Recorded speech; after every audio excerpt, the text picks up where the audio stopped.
Once upon a time, two friends joined forces to bring you the best in horror entertainment. Brian from the north, Tim from the south, each bringing their own unique perspective to the horror community. Movie reviews, Blu-ray releases, beer pairings, games, and more. Welcome to your new home for horror. This is Civil Gore. Hey there, everybody. Welcome to episode 207 of the Civil Gore podcast. I'm your host, Tim. And this is Brian. And we have a short episode this week. I know we say that a lot, but this one really will be one because we really don't have much of a first chop. And the movie we're going to discuss will probably discuss pretty quickly. So this is our basically a Thanksgiving present to Ken. We're giving him a Ken episode. Yeah. So we, obviously, as we're recording this, we are heading into the Thanksgiving holiday. So we were going to drop this kind of a shorter episode before the holiday, so you'll have something to listen to over the break. Next week, we will not have a regular episode because we're taking some time off for Thanksgiving from the recording schedule. But we will have upcoming on the 7th, December 7th, we'll have our Dismemberment, of course, for December. And we've got a couple more holiday-themed episodes coming your way as we head into Christmas and Hanukkah time. Yes. Actually, Hanukkah's early this year. Hanukkah's right after Thanksgiving. So it's like, it's just one of those weird years. I mean, there's some times where Hanukkah literally is on Thanksgiving, when Thanksgiving's late and Hanukkah's early. Yeah, because I ended up buying my TV, Brian, as I told you. Oh, and, yeah. They're delivering it on the 29th, and the guy was like, that's the start of Hanukkah. Is that okay? And I was like, okay by me. Yes. But, let me check my co-host. He's Jewish. Let me see what he says. When he said that, I was a little surprised. I was like, wow, that seems rather early for Hanukkah. Yeah. But what do I figure for your miracle of Hanukkah is if he comes within the 8-hour window, right? That's going to be the real miracle, yes. Yeah, that'll be the miracle of Hanukkah for Tim. All right, guys, well, let's get right into it. This is our first chop. All right, Brian, not a whole lot to talk about here. In fact, I was going to kind of take this first chop opportunity, since we didn't have much news on the rundown, to just talk about what our holiday plans are, especially around Thanksgiving. So we're going to have about 15 people this year, which is a decent number for us. Yeah. My dad's coming down from Charlotte, and we've got some folks that, in the extended family that sometimes make it, sometimes don't due to other commitments, and they're going to make it this year. So we've got some friends coming, from other family members that have invited. So it's going to be a really good crowd. I'm really looking forward to it. Nice. Yeah, we're gonna do I'm going to my mom's and we're gonna, and I volunteered because they were just in the middle of a move, so they moved into one of the to a new house. Well, not a new house. It's their house in Hampton Bays, where they basically sold their other house. They're gonna be in there temporarily. And then they go to Florida, but we're gonna do Thanksgiving there. Usually we do it at my cousin's, but they haven't really done it in a couple of years since COVID. So we're gonna do it this year. And I decided, the crazy person that I am decided, oh, don't worry, I'll take care of cooking the whole thing this year. So wow. Yeah, and so that's why if you saw my posts, I had some. I'm making those pumpkin chip molasses cookies. So I made those, but I had to do the candy melt into the chips. I did. Tonight I made a couple of pumpkin breads. I did, and I'm making. But we're also doing like a faux holidays early because my parents go to Florida, so we're doing. So I had to make holiday cookies. So that's done. The sugar cookies are done. I just have to decorate those tomorrow, and then I'm also making the other cookies tomorrow. And so I've been basically prepping everything and getting all this stuff done. I made this for this one appetizer thing, I'm making this tomato jam. I don't know how I became the pioneer woman here, but literally, wow. Yeah, no. So I've been going crazy with that stuff. So that this episode is good that it's kind of short, but I'll definitely post We'll post some pictures of the meals before, so someone can explain it to the doctor at the hospital if I don't. I don't claim to be an expert chef. I can usually fake it though pretty well. I can make some. I can follow a recipe. That's what I tell everybody. I can't cook, but I can follow instructions. So if you give me a recipe, true. I can make something turn out pretty decent. But yeah, that is true. I'm making one of my famous things, which is a pumpkin cornbread sausage stuffing. But Ooh, so that sounds what good. I do is it is good. Actually, I got to send you the recipe. You'll like this. So I make an actual pumpkin cornbread. That's the where the pumpkin comes in. So instead of just regular cornbread stuffing, I make a pumpkin cornbread and break that into stuffing. Except with all the different things I literally. So you know me when I plan stuff. Tim, you have seen my spreadsheet. Yeah. Mode when I get into stuff. So I literally made an entire like spreadsheet with like 18 tabs to plan this Thanksgiving meal with menus and cross references of shopping lists. And so when I made this pumpkin thing, I forgot one ingredient in it, and it was like 1/3 cup of buttermilk. But for some reason, it came out okay. And like Julie said, because I broke a little piece off because just to test it, make sure it wasn't gonna. Something was really wrong, but it's just basically a little drier, which technically for stuffing works great because you're going to drench it in anyway. So it may have been a blessing in disguise. Makes it 1/3 cup healthier because there's no buttermilk in it. Well, at least it's not as bad as the time I made. I decided I was going to be proactive and make chicken tenders for the kids, and I accidentally used powdered sugar instead of flour for the coating. Oh wow! Which that must have been like, but that sounds really good though at some level. They were surprisingly not as bad as I thought they would be, but yeah, that was the all-time dumbest cooking mistake I've ever made, is mistaking powdered sugar for flour. I don't even know how I did it. But. Well, they did that I remember one time I went to this coffee shop I used to go to on the way to work. I went in there one time and I got my cup of coffee, and this was years ago. Like I'm talking like 15 years ago. So I was like that was when I was really like putting like milk and cream and sugar in my coffee, you know. So I was like, yeah, give me cream and sugar, the usual. So they make it, and I go outside and I take a sip, and like tasted so sour, and like my throat felt funny from it. And I took this, I said, hey, this isn't right. They must have maybe the cream was bad. So I walked in, I told them, and I said, oh, I'm sorry, we'll make you another one. So they make it again. I do the same. This time I take a big gulp in. And this time it's like almost I felt my throat start to close. Oh my god! It got so bitter, and I'm like, what the hell is happening? So I went in, and I'm like, there is something wrong, either with your cream or your coffee. And the guy says, I am so sorry. I'm so glad you came back.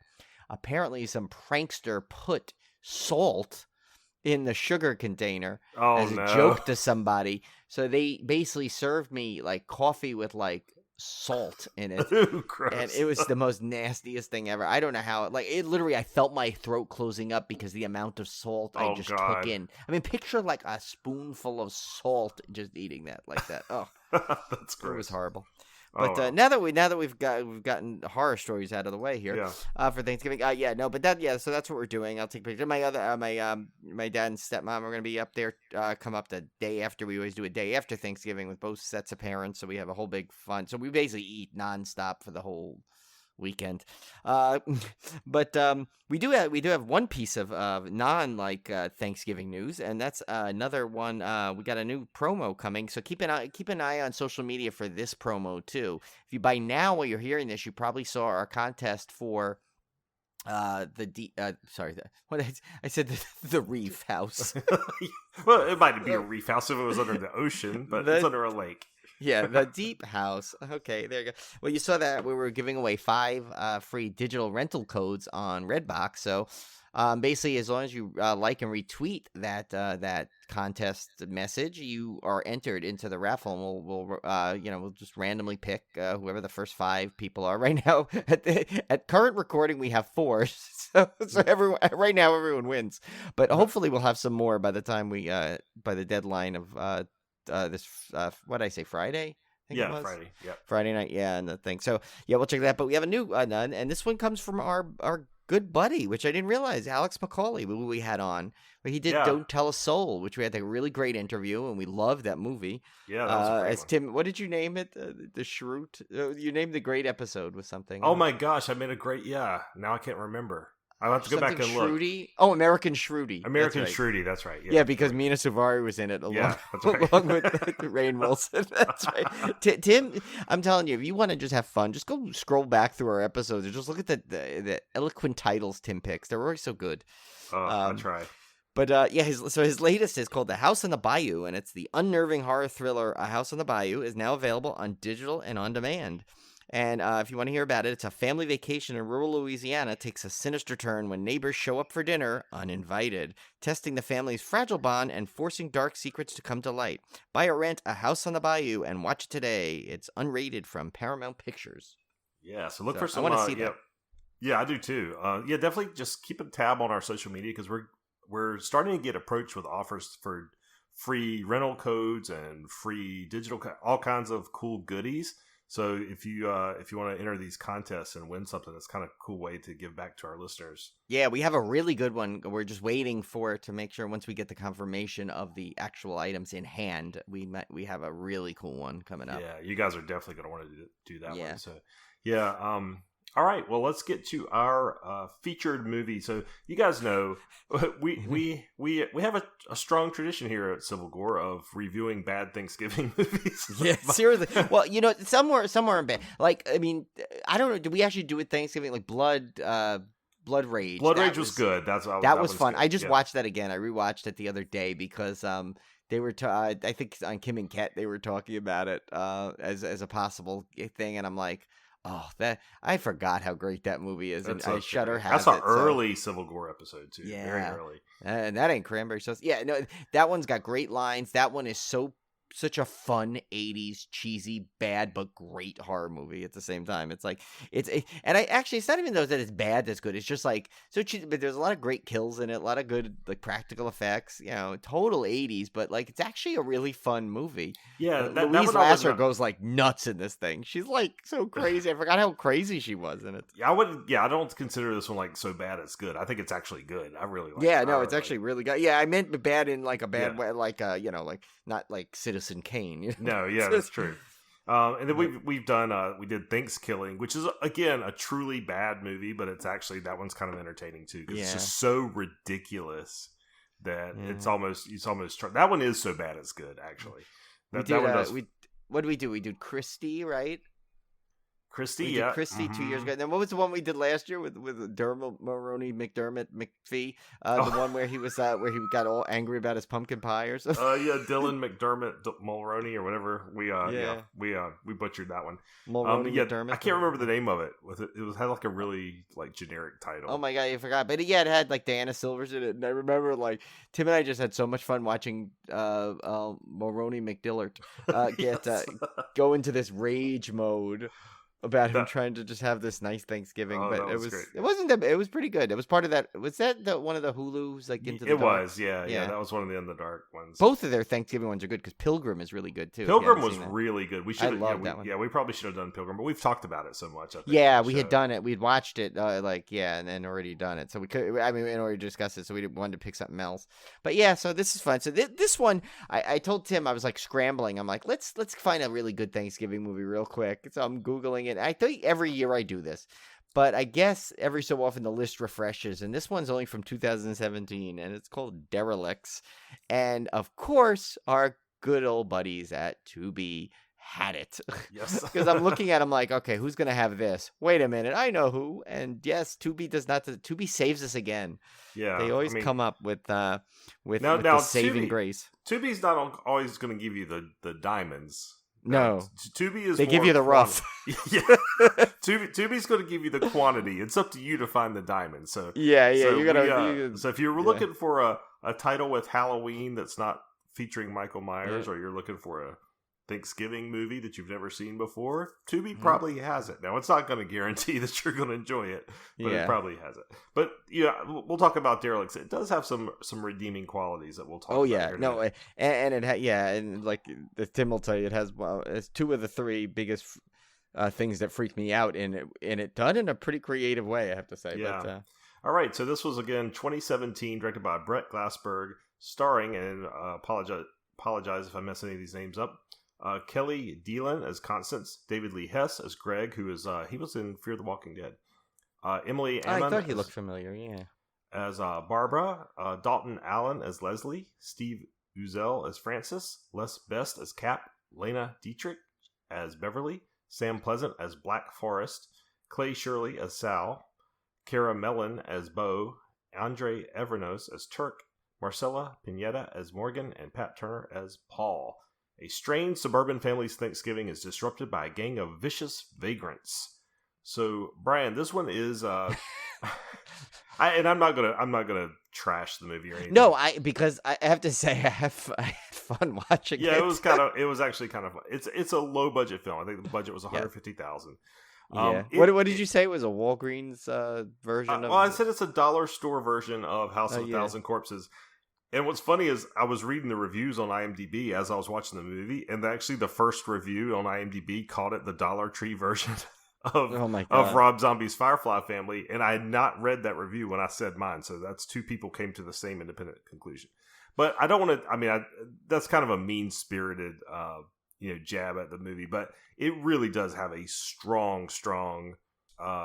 We'll call it an homage. A strong vibe of House of a Thousand Corpses, because you have this family. Even more the second one, I think, Devil's Rejects, kind of even more so. As they definitely, because you got the girl, which is very reminiscent of the Sherry Moon Zombie character. Yeah. You've got the guy that's very reminiscent of the Bill Moseley character.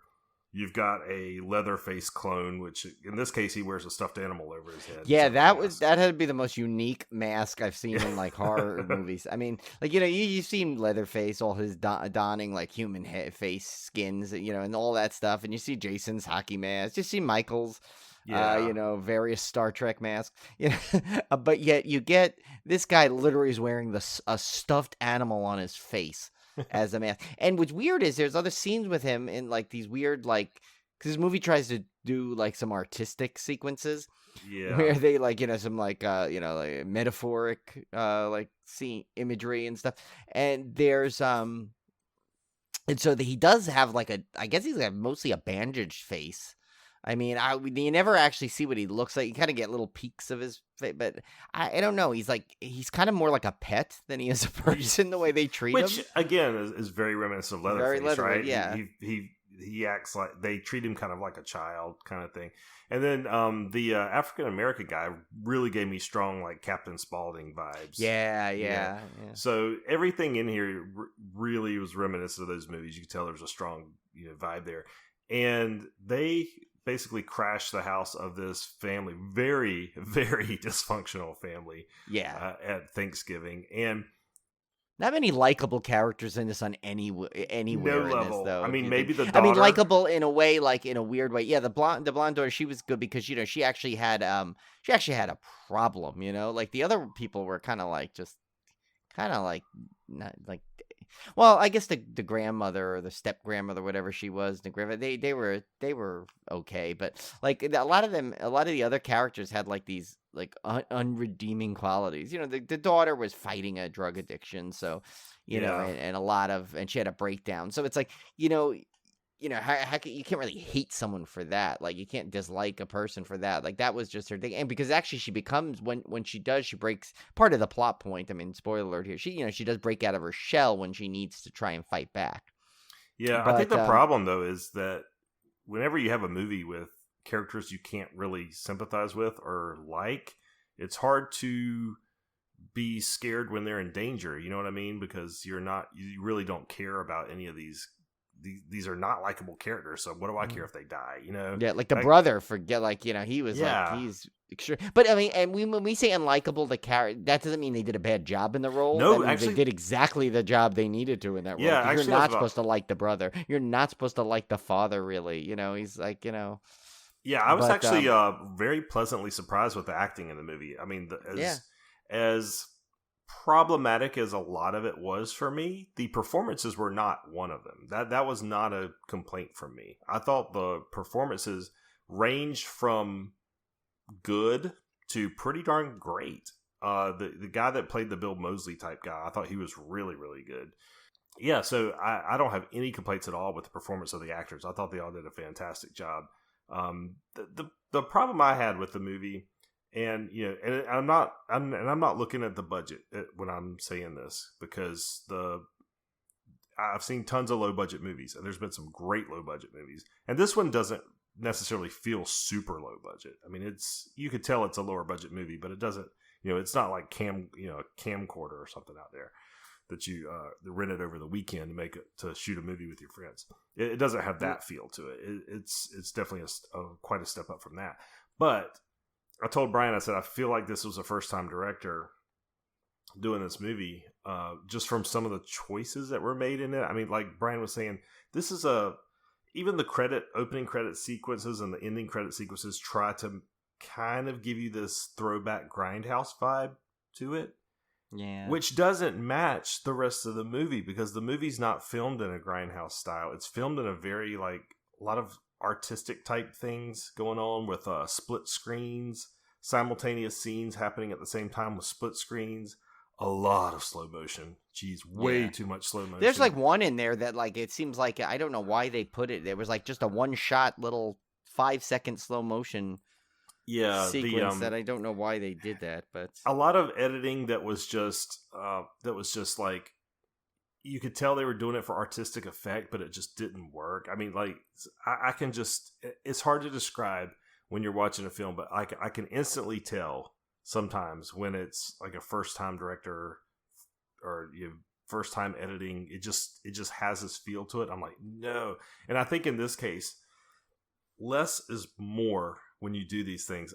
Like, the slow motion should only be used when absolutely necessary, and this movie has so much slow motion in it. I'm like, that just does not add to it. And the quick edit things didn't work. The split screen stuff didn't work. I mean, none of that worked for me. And I understand that, like, Tim, well, if it's so easy, why don't you go make a movie? I'm not claiming at all to be a director or have any idea what I'm doing behind the camera, but I'm just saying, from a person who's watched a ton of horror movies, and as your audience, that's my feeling. I'm just giving you my honest opinion. Yeah. So other people are going to think it too. So take that into account when you're making a movie. That's, if you do it this way, there's going to be horror fans that look at it that way. Sorry. Yeah. And there's also the one of the things I noticed too is that they had so I feel bad kind of like nitpicking with little things in there, but there were some couple of like just, and not plot holes for say, just like choices that I don't think like the situations like don't make sense. Like they tried to like, they were in the middle of a neighborhood. They weren't isolated. Right. And so like all this screaming and craziness is going on. And you're telling me around Thanksgiving there aren't other people's houses that people are going in and out of, seeing weird things. Like it'd be one thing if they were in like a cabin in the woods, let's say, or an old farmhouse, or like up in the upstate somewhere where there's like houses are not right on top of each other, and you could literally see the houses they're next to each other. So it's like stuff like that. I mean, I know it's nitpicky, but the thing is, we, like Tim said, we've seen a lot. So it's like I've seen movies deal with that easily. You change the setting to where you isolate them. So there isn't that. They had the cell phone problem because this was in 2017. And they did I will say they did a little bit better way of getting rid of everyone's cell phones. I give them credit for that because it wasn't the typical thing. I mean, I didn't really buy it. I didn't really buy it per se, but at least they tried. I give them A for effort on that. They tried. They came up with a plot point to make sure that the people's cell phones were separate in a little bit of unique way, and actually the one I guess the grandfather that keeps it becomes a plot point as well, why he has his and what it does. So that's the thing. It's like we said like we criticized some of his, being a first-time director, but you know what though? He also made a lot of right choices. I think, just made a couple of like ones that may be questionable. There were some really good ones he did. There's some good gore, some creative gore in it. Mm-hmm. There's the one that I know you could. Tim, I'm talking about with the eyeball, which I'm going to let everyone else discover that on their own. Yes. Know how I am with eyeballs, and this one was like, even though it was slowly so drawn out to what you knew was going to happen, it's still nonetheless I thought was well done as a practical effect and kind of cool.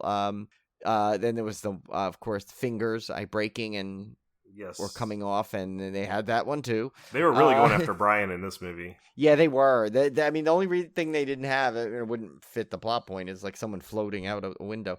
But and there is sequences where it gets to the point where you kind of like there's a slowdown of dialogue with stuff.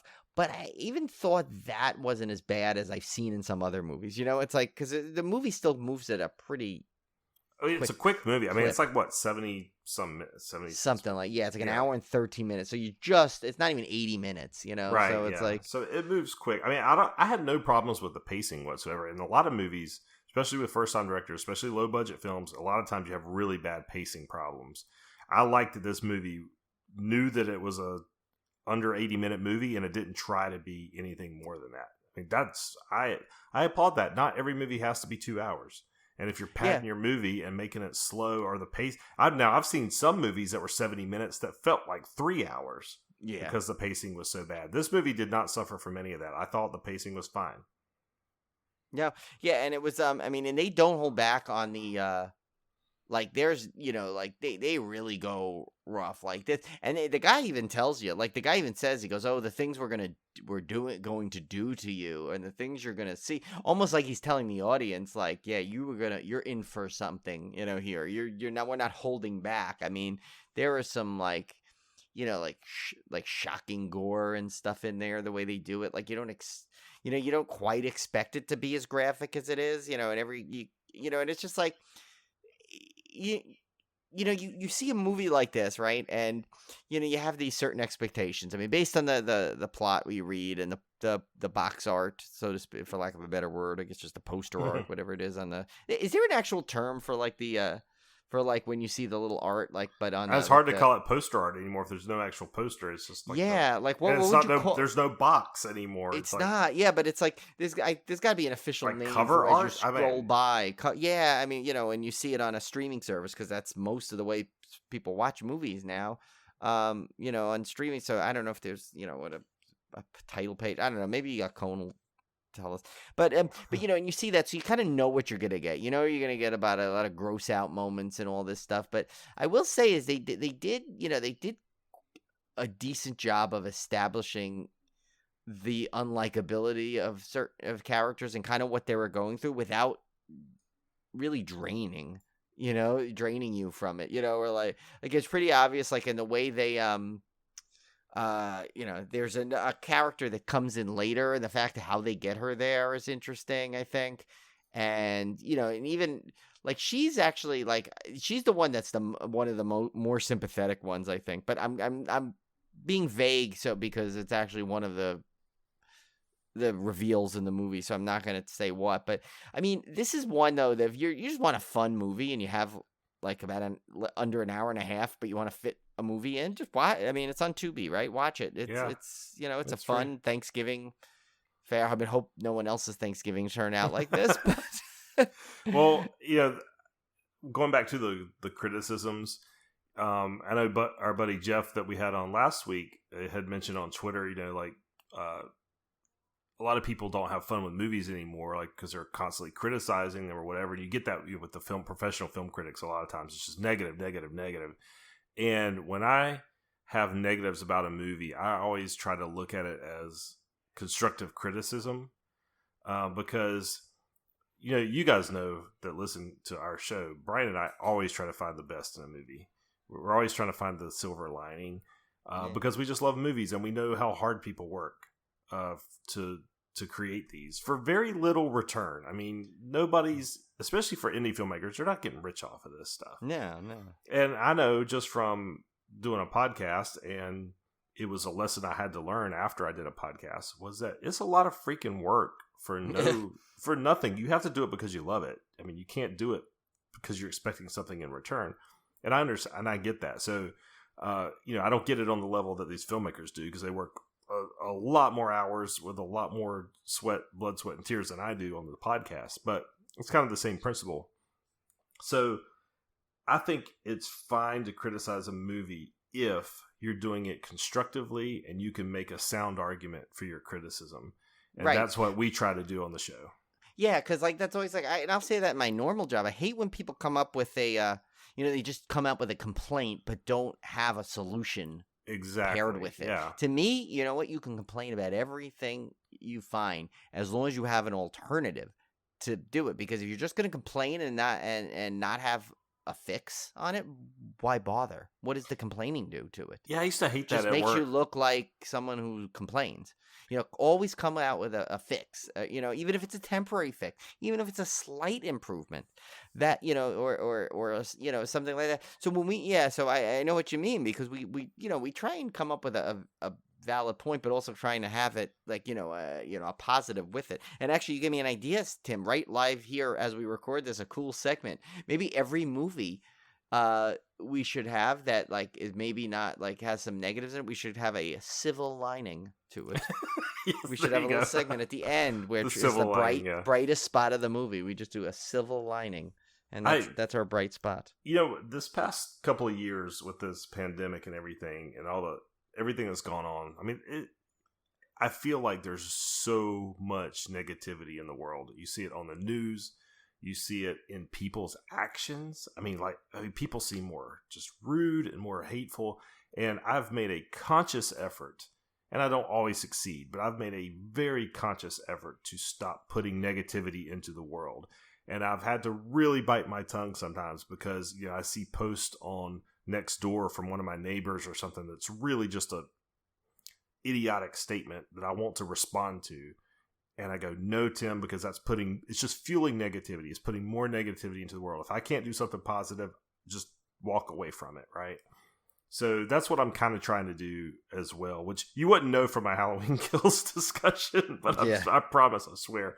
I'm really consciously trying to not be negative. And by that token, even the movies that maybe I didn't enjoy all the way, I'm going to find those silver linings. I'm going to find the things I did like, and the things I don't like, I'm going to tell you why, and I'm going to give some constructive criticism for them. I'm not just going to bash it for the sake of bashing it. Again, I won't always succeed in that, but that's what I'm trying to do. I hope other people try to do that as well, especially around this time of year of the holidays. I mean, everybody's been through the ringer, and you don't know another person's battles they're fighting. Somebody told me that one time. Everybody's fighting their own battle, and I really try to take that to heart because you just don't know what people are going through. They might have a dying parent at home. They might have no money. They can't pay their rent this month. You don't know what they're going through. So really try to. I'm trying to focus on bringing some positivity, even if it's in a small way through my little podcast through horror movies. We'll still try to keep it on the positive vibe. But check out the Derelicts. I almost said the Heretics. Well, what was like? I was calling it the. Oh my god! I had another word. I was looking it up, like the defecates or something. I don't know, whatever I was trying to type. That would be a much different movie. Yeah. The defectives. What? I was like, all the. Yeah, but anyway, so check that one out on Tubi if you're so inclined for something to watch over Thanksgiving. If make sure to watch Planes, Trains, and Automobiles. I know we had always talked about doing that, Brian, that commentary, but we were going to do a watch party this year with it, but it's not available on any common streaming sites.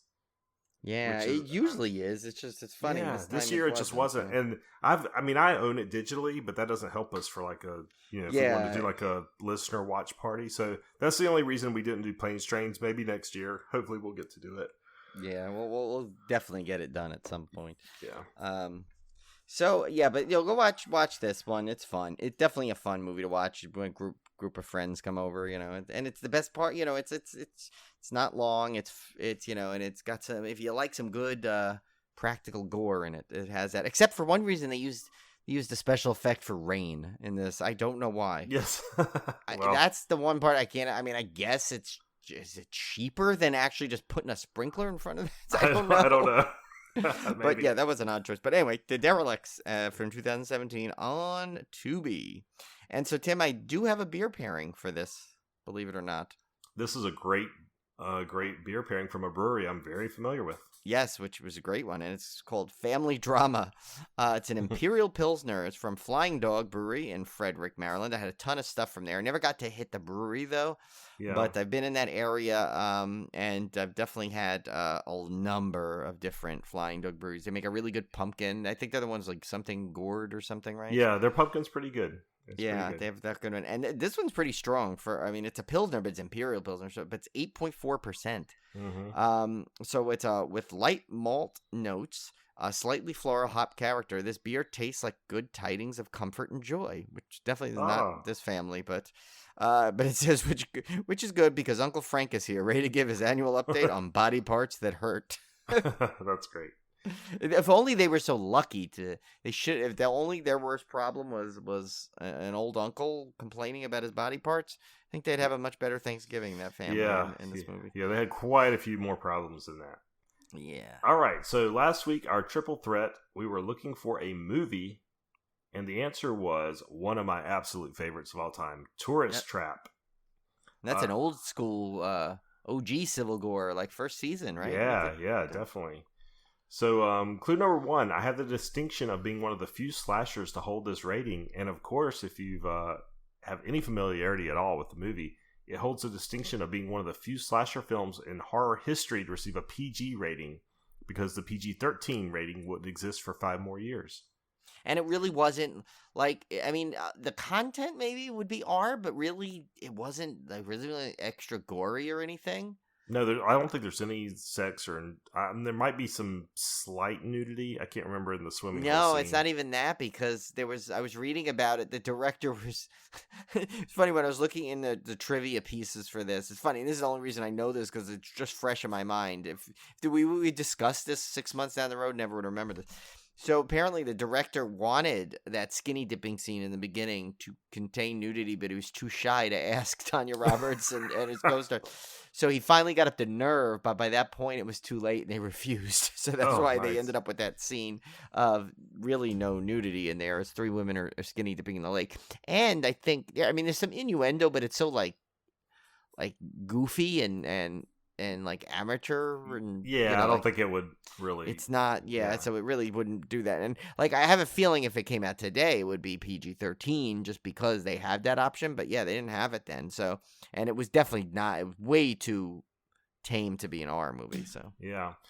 Clue number 2, I have a sound effect that also shared itself with not only a Disney film, but a Disney attraction. And this one, I really did not know this until you had put this in the triple threat. Yeah, that's another. This was another shocker to me. This one's cool. The creepy laughter, which is prominent in the opening sequence, was created for the laughing hyena at the zoo in Lady and the Tramp from 1955, and it was also used in Disney's It's a Small World attraction. Which It's a Small World. I'm going to have to go watch YouTube ride-throughs of It's a Small World to see where that was used. See, I know in Disneyland where it is. It's in one of the sequences. It's very prominent. It's like, as the boat goes by, it's like right there. These laughing hyenas are going, oh, and I remember it was always one of my favorite parts of the ride, because it was, it wasn't a little doll running back and forth. At this point, it was something a little unique. And so it always stood out to me. And I was That's that cool. Sequence. That's really cool. Yeah. All right, clue number 3. I have a line in my film that was taken from an extremely famous 60s horror film. That film was Psycho. So Slauson's line, "Once they moved the highway, I'm afraid we lost most of our business," is lifted directly from the film Psycho. In that film, Norman Bates says this to Marion near the beginning, while eating a cheese sandwich. Yeah, I don't think I ever picked up on that. I don't either. Again, it's like some of the best part of these, sometimes doing these triple threats, is like learning new trivia myself. It's like, I'm like, oh, this will be a good question. Oh, and I didn't know that either. So now I do. Yeah, and that's such a beloved movie of mine. I should have known that, but I love to try. I have my little Slauson figure right in my display case. Yeah, that's great. All right, so this week we're looking for an actor or actress. So listen closely. Clue number 1, I had roles in both the Star Wars and Star Trek universes. Clue number 2, besides myself, both of my parents, my brother, and 2 nieces are all actors. It's a big clue right there. And sorry, it's three nieces. I made a typo. Oh, sorry, 3 nieces. So, yeah. That's my bad. Both parents. It was a typo. Both parents, brother, and 3 nieces. And then clue number 3, I was in movies with Michael Myers and Mike Myers. That's a great clue right there. Yeah, that was a good one. I was proud of that clue. Yeah. So who am I? I think that's a very gettable one. That's a very. Oh yeah, I think it's a very popular. Yeah. Person. That is a especially person in the horror realm.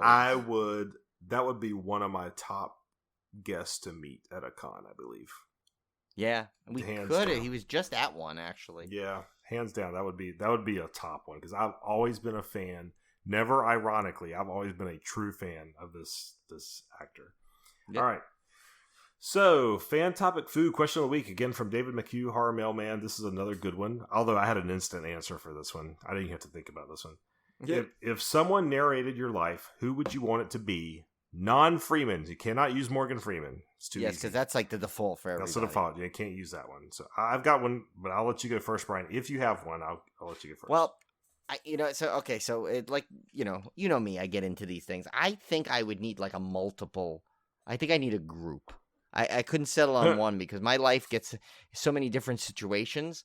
Like I have a feeling like when I'm like getting all like tense and like panicked about something, it would have to be It would have to be Gilbert Gottfried. He'd be like, like, oh my god, Brian is trying to pack his suitcase and he can't find his favorite shirt. Like that. That would have to be that part. But then then I think like when I was like trying to be goofy, I think it would maybe someone like a Macho Man, Randy Savage. Like can't you see him like ooh yeah, Brian's got the technique down pat, or something like that. And then I figured I think the third person that would have to be in there, of course, I think on my normal full on documentary style narration I would want George Takei, because he'd be like, oh my, Brian is of course an expert in baking and horror films. Those pumpkin morsels look delicious. Yes, the morsels are delightful, and he made them himself. So yeah. So I think I'd have to go with those three. I think because me, I'm all over the place. I can't. I don't think I need a team of people. Yeah. Now for me, it was easy. I want Ferris Bueller era Matthew Broderick narrating my life because I could see that. That movie was like Ferris Bueller is my spirit animal. I feel like, and it's funny because I'm not a Ferris Bueller type. In fact, quite the opposite. And maybe that's why I love the character so much, is because I was not popular in high school like Ferris was ultra popular. I was not at all extroverted like he is. So I think in some ways I love that movie so much because it shows it's a person that's like everything I maybe wanted to be or felt that I lacked. It was kind of like the opposite. So that would definitely be mine. And he kind of has that whole voiceover in the movie anyway. He's kind of narrating his own life, and to me, that would just be the perfect fit. And I used to watch. Ken will swear to this. We used to basically watch that movie and pretty much like use that as our Bible of everything. I mean, Ferris Bueller was the movie at the time. I really grew attached to that movie during high school. See, and you have a unique challenge because. You can't have someone narrate your life that has more dulcet tones than you. So you need kind of like an everyman, like a Matthew Broderick, like just like a nice normal voice. No, you can't out dulcet you because then your dulcet tones would like lose its impact, Yeah, true. And so we can't have that. No. You need to be the ultimate dulcety.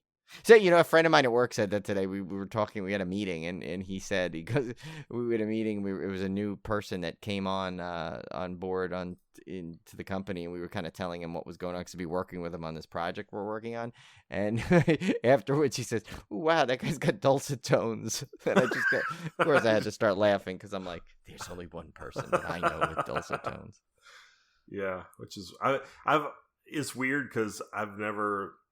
Like I don't listen to my voice or anything, but I've always known I've had a deep voice only because like I'd try to sing along to something on the radio and like 90% of it I can't sing along to because it's all deep. So I like gravitate towards like Johnny Cash, Randy Travis. I had to be somebody like super low tones for me to actually be in the same key. Not that I'm a singer. That would actually be That would be a cool costume mashup for you. Macho Man Randy Travis. That's what you need to do. I should totally do that. That's totally your costume next year. Because you already have the Macho Man thing, so now you just need to take that and then advance awesome. it from that point. Oh, man. That would be a great band name, too, wouldn't it? Macho Man Randy Travis. Yeah, but don't we have a follower in it, like the Nacho Man Sandy Cabbage? Yes, don't we have, I love that. Twitter follower? I love That's that. one of my favorite Twitter handles ever. And you know what? Now I kind of blur. I ruined the thing because one of David McHugh's questions in there was, "Who are some of your favorite Twitter followers?" And now that's one out of the bag. Yeah, just because that name, that's so great. Yeah, name alone. That's hands down one of the greatest Twitter handles I've ever seen in my life. Yeah, that one's like that. Like, and you know what? It probably came off the top of his head too. It was like perfect, you know. And it's like, and it's just like because it's like got the puns in it. It's got like a character we like. You know, it's got it all. So speaking of Twitter, definitely go check out our promo for Yes. the Deep House. Like and retweet for a chance to win a free digital rental code from Redbox for that one. And we have some even cooler There's promos. two other ones actually going to be announced shortly too. Yeah. One is actually a physical item. We're just waiting till we have those in hand to make sure everything's okay first before we and do that contest. You know, I know we've got social media on Facebook, we got Instagram, but Twitter is kind of where we have probably the most followers, true followers. So that's why we're running the contest there, just to give it a wider audience. So if you're not typically a Twitter follower, keep your eye on that just for those promo contests, because those are really, really cool, and you have a really good chance of winning those. So yeah, considering we have right now we have five items to give away, and there's so far 4 people have entered. So, Mike, so who knows what's going on there? But I'm hoping it'll pick up when people start seeing, because it's weird. I notice sometimes like we'll tweet something during the day, and like I'll wake up the next morning and all the likes happen. Like sometimes I guess in the middle of the night or. Yeah, there's like specified times that are probably better than others for Twitter because of the algorithms and everything. But who knows? I don't. We gotta meet this guy Algorithm. Yes. Wasn't that in a Space Jam, like the new one, like Algorithm? I didn't watch the new Space Jam. I've never seen the original Space Jam, unfortunately, or fortunately. Oh yeah, it's good. The new one's actually not bad. The sequel is pretty fun. And Brian, have you seen Ghostbusters yet? No, I have not yet. Yes, Ghostbusters Afterlife, of course. Nope, I have not. We're going to go see it this weekend because actually Josh was very interested in it. I was surprised because he's not familiar with the original movie. I think they did watch it one time when he was younger. He probably doesn't remember it, but he's been seeing the previews and he's like really super excited to see it. So we're going to go see that this weekend. Yeah, I want to see it. I don't know if I'll get to this weekend or possibly next week, but I definitely plan on going to see that. Now that I'm boosted. So Julie and I are boosted. Yeah, I got boosted too, so we're all boosted up. Yeah, the only issue I had really. Julie had hit bad. She was down for the count. She was struggling. Like she was up 1 minute and then laying down. I only had arm pain actually. I mean, I was a little lethargic, but I mean, I was basically just prepping and baking stuff yesterday, so it was really wasn't energetic. I didn't really need much of a thought process, hence though probably why I forgot the little third cup of buttermilk, because I was a little lethargic. But... Well, mine was both. Even when I got the original COVID vaccine, arm pain wasn't an issue, and other than normal like injection site arm pain, it wasn't bad. The only thing I had was like just tiredness. I went to bed the day I had the booster. I went to bed at 9:00, which is like about 2 hours earlier than I normally do. And the next day, I think that evening, I went to bed maybe an hour earlier because I was just couldn't hold my eyes open. But other than that, not a problem. That was me with the second shot. I remember it was the first day. I remember I got the shot and I went back. It took only a couple of hours, and I came back. I went to work, and the next day I woke up. I was definitely tired, and it wasn't until later that the following night, like almost a full, well over 24 hours, it was when I started to get like, oh man, I'm like really tired. I'm like just drained. And like, but it was like I went to sleep, woke up the next day, and I was fine. It was like I mean, it's weird. Things like that like don't affect me in a strange way. It's like I really, I don't get sick often. When I do, it's usually bad though. That's how I'd say am. like I'm like 95%. Like when there's a cold that like comes near me, I like 95% of fighting it off, but it never really comes to fruition. But when it does, watch out. Oh yeah, that's exactly me. That's funny because the kids bring stuff home all the time, but I 90% of it. I just shrug it off. But then the one time it hits, it's like boom, I'm down for like 3 days. Yeah. Like I mean, there are times where I'll some people get sick a couple of days here. When I get sick, it like there was one time I literally had something for like on and off for like a month and a half. It was just because I it's like I don't. It's never bad enough to really stop me from going, but I know it like finally gets me and it's bad. Like I was like, it was a cough I had or something. And I went to the doctor finally. It was after like 2 weeks, and he's like, I think it's like an acid reflux thing. And I'm like, really? He's like, yeah. He goes, I want you to take this. So then I remember then like a week later, I came back. I'm like, it's still there. I don't think. He goes, it's probably not the acid reflux. I'm like, oh, you don't think? I mean, what kind of? I said, well, just check the right things on me, like my nose and my ears, to make sure I don't have a major sign. And it turned out it was a bad sinus infection. I'm like, I could have told him that. Yeah. Oh well. But yeah. Okay, guys. Well, we we're gonna be off next week. We're dropping this episode. Basically, the episode you're hearing now is next week's episode. It was going to be Monday. Yeah, we're just going to get it early so you can hear it Thanksgiving weekend. It's Thanksgiving movie. You get to hear it. So break. We definitely hope you get to spend some time with your families, have some good food, or do whatever you need. Whatever you normally do over this holiday. I hope you have a safe one and a fun one, and we will see you back here soon. Yes. Gobble gobble. Gobble gobble. Gobble gobble. Jim, you do the cranberry. Okay. No. Oh, hey, you guys got lucky. You only got one Planes, Trains, and Automobiles reference in this episode. I know. The whole thing, the whole like year we threatened. You should be thanking us. We could have filled this whole episode. I know. Although I will say this, I'm gonna bring one more. Okay, I'm gonna break the rule. I am gonna bring one more.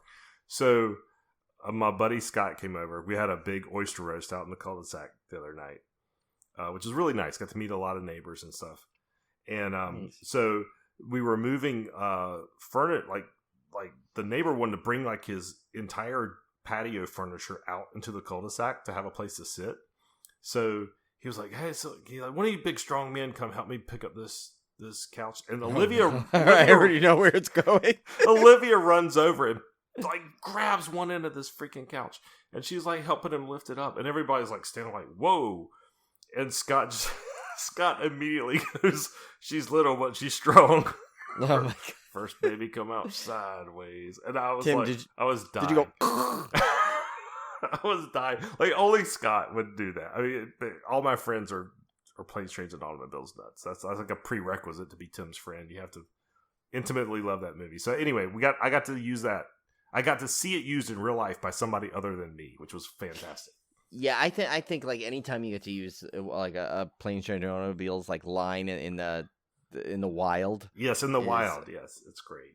Yeah, or you know what? Even the challenging one, if you could inadvertently set someone up to say it, like a total random person. Ooh, that'd be Mark a nice and I challenge. did that one time, and of course Mark called it out afterwards, and we were hysterical. But it was you know the line when Dale Griffith is trying to get his thing in, and he goes, "How about I trade you a nice Casio?" And he goes, first, and he's like, or what he offered something to him first. Was it the watch? And he goes, "I can't do that." Yes, yeah. I love that guy. Yeah, Martin Ferraro. And so one time, Mark and I were in a store, and I think we were trying to return something and get a credit at full price or something. And the guy said, I can't do that. And Mark goes, "Oh my God, Brian!" He said, "I can't do that." And so both of us knew exactly what line we did. So that, to me, that's like that goal is like, so you've kind of achieved that goal. To me, you've projected the line to someone else. But see, Olivia really is little and strong. Like, I see. She really is. Julie too. They both are like that. Like Olivia will be like, she'll be like the other day she was like, I mean the same party. I don't know what got into her. Maybe it was the COVID booster or whatever. But she picked up a freaking stack of these 4 heavy patio chairs and just like lifted them. Like, I gotta take these to the back. She's like, whoop, and like lifts them up and takes it back there. I'm like, good gracious, girl. I don't want to get tangled with you. She could beat me up. And then did someone try and get you, wanted you to take you to the Wilmington station, and you said, "No, the train don't go to Wichita. People train go to Stubbsville." Listen, you're a horse or a cattle. Yes. Oh my God, All we right. totally lied. All right, to okay, everybody. we just ruined the episode. All right, guys, have a great holiday. Yes. Happy Thanksgiving.